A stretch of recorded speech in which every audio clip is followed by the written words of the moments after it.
Le moteur à énergie libre consomme en fin de compte l'énergie contenue dans les aimants. En sachant qu'un aimant est aimanté à peu près pour 300 ans, vous voyez, on peut dire que c'est quasiment illimité.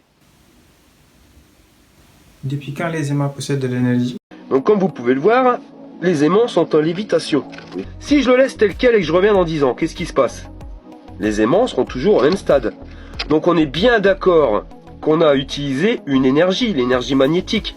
Pendant 10 ans, l'aimant a supporté son propre poids sans consommer aucune énergie. C'est l'énergie qui est produite dans lui-même. Alors non, avoir une force, donc la force qui fait léviter l'aimant, ne signifie pas forcément avoir de l'énergie. De la même façon qu'un objet peut reposer sur une table ou flotter sur l'eau, c'est pas pour autant que la table ou l'eau fournit de l'énergie.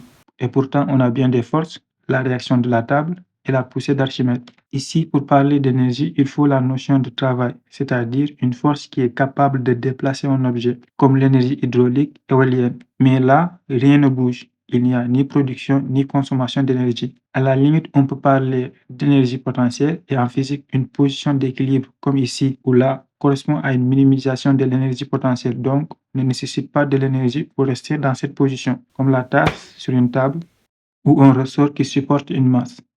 Et quand j'écarte le système de cette position d'équilibre, là je lui fournis de l'énergie qu'elle garde sous forme d'énergie potentielle et qu'elle restitue si on lâche sous forme d'énergie cinétique et retrouver à nouveau une position minimisant l'énergie potentielle. C'est la même chose qui se passe ici. On écarte, on fournit de l'énergie potentielle magnétique, on lâche, cette énergie est restituée pour retrouver un minimum d'énergie potentielle. Et de l'autre côté aussi c'est pareil, le minimum d'énergie correspond à ça, on fournit de l'énergie qui est restituée.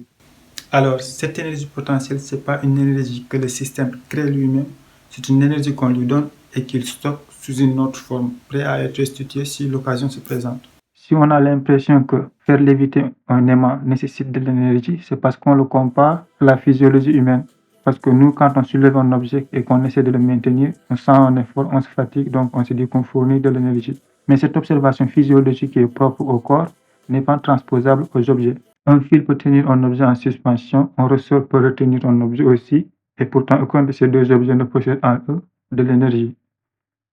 Et produire du courant avec un champ magnétique, ben c'est pas de la magie. C'est tout simplement scientifique. C'est scientifique, oui. Les alternateurs font tourner des aimants par une source extérieure pour produire de l'électricité. En gros, transformer l'énergie mécanique, qui est donc disponible ailleurs, en énergie électromagnétique. Mais surtout pas ce que tu montres, et encore moins produire une énergie qui n'existe pas.